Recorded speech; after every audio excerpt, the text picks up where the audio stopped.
दिल्ली के राम मनोहर लोहिया अस्पताल के डॉक्टर महामृत्युंजय जाप के मरीजों पर होने वाले असर की जांच कर रहे हैं। जिन लोगों पर यह रिसर्च किया जा रहा है वो सभी ब्रेन इंजरी यानी मस्तिष्क की चोट के मरीज हैं।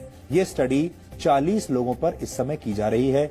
इन 40 लोगों को 20-20 के 2 समूहों में बांटा गया है। इसमें से एक समूह को महामृत्युंजय मंत्र सुनाया गया, जबकि दूसरे समूह को यह मंत्र नहीं सुनाया गया। जिन मरीजों के लिए महामृत्युंजय मंत्र का जाप किया गया, उनमें से कई मरीज कोमा में थे। हालांकि इस रिसर्च का तरीका थोड़ा अलग है, क्योंकि मंत्र पढ़ने का काम अस्पताल में नहीं, बल्कि अस्पताल से 13 किलोमीटर दूर संस्कृत विद्यापीठ में किया जा रहा है। इसे समझाने के लिए हम आपको अस्पताल की कुछ तस्वीरें आज दिखाएंगे।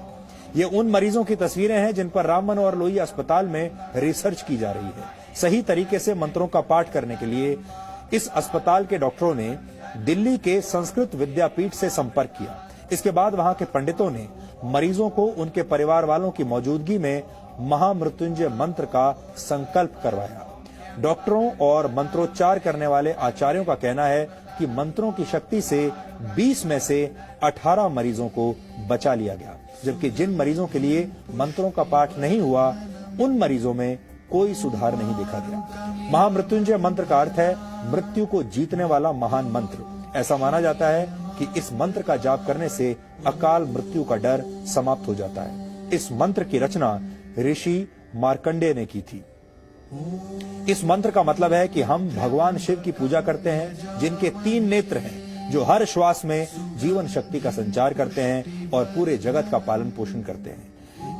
इसे त्र्यंबकम मंत्र, रुद्र मंत्र और मृत संजीवनी मंत्र भी कहा जाता है। ऋग्वेद के 7वें अध्याय, यजुर्वेद के 3रे अध्याय और अथर्ववेद के 14वें छंद में इस मंत्र के बारे में बताया गया है। ऋषियों ने महामृत्युंजय मंत्र को वेदों का हृदय भी कहा है। कुछ समय पहले एम्स ने भी गायत्री मंत्र के वैज्ञानिक महत्व को मरीजों के MRI टेस्ट में हुए बदलावों से साबित किया था, लेकिन इन दोनों रिसर्च में काफी फर्क है। एम्स में मरीजों ने खुद गायत्री मंत्र का जाप किया था, लेकिन महामृत्युंजय पाठ संस्कृत विद्यापीठ में आचार्यों द्वारा किया जा रहा है और मरीज वहां से कई किलोमीटर दूर अस्पताल के ICU में भर्ती हैं। इस रिसर्च के जरिए ये समझने की कोशिश की जा रही है कि वेदों और धर्म ग्रंथों में किसी दूसरे के लिए प्रार्थना करने के असर का जो महत्व बताया गया है, क्या उसका कोई वैज्ञानिक आधार है भी या नहीं। भारत सरकार की सबसे बड़ी मेडिकल रिसर्च संस्था Indian council for medical research ने इस स्टडी को फंड किया है। ये स्टडी 3 वर्ष के लिए की जा रही है, जिसमें से 1.5 साल का समय पूरा हो चुका है। यानी आप कह सकते हैं कि आस्था और विज्ञान के इस अनोखे मेल के फाइनल नतीजे आने में अभी 1.5 साल का वक्त और लगेगा।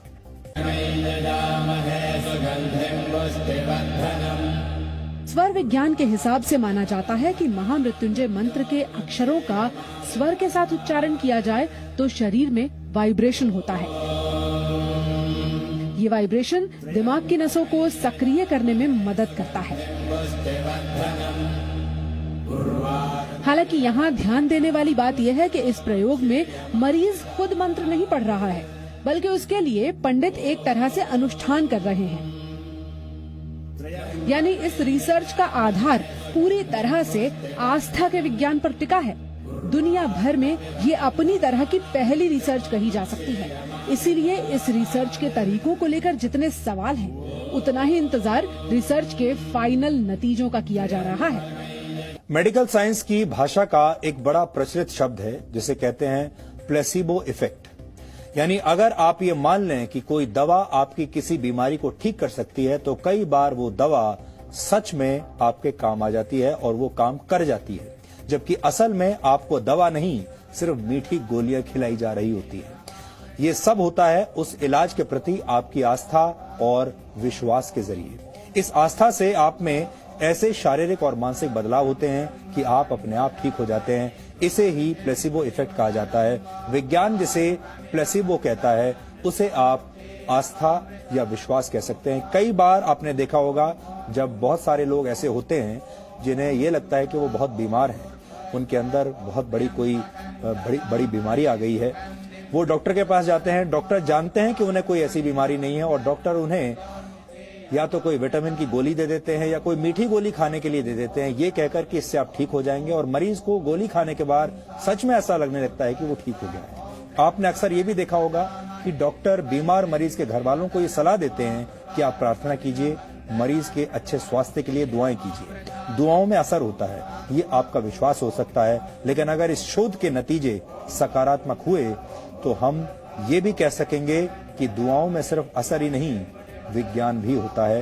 हालांकि ये विवाद बहुत पुराना है। साइंस, विज्ञान और धर्म के बीच ये जो टकराव है ये हमेशा से रहा है, आगे भी रहेगा, और इसीलिए इस टकराव को कम करने के लिए इस तरह की जो स्टडीज हैं वो होती रही है, आगे भी होती रहेंगी, और हम उनके बारे में आपको ऐसे ही बताते रहेंगे।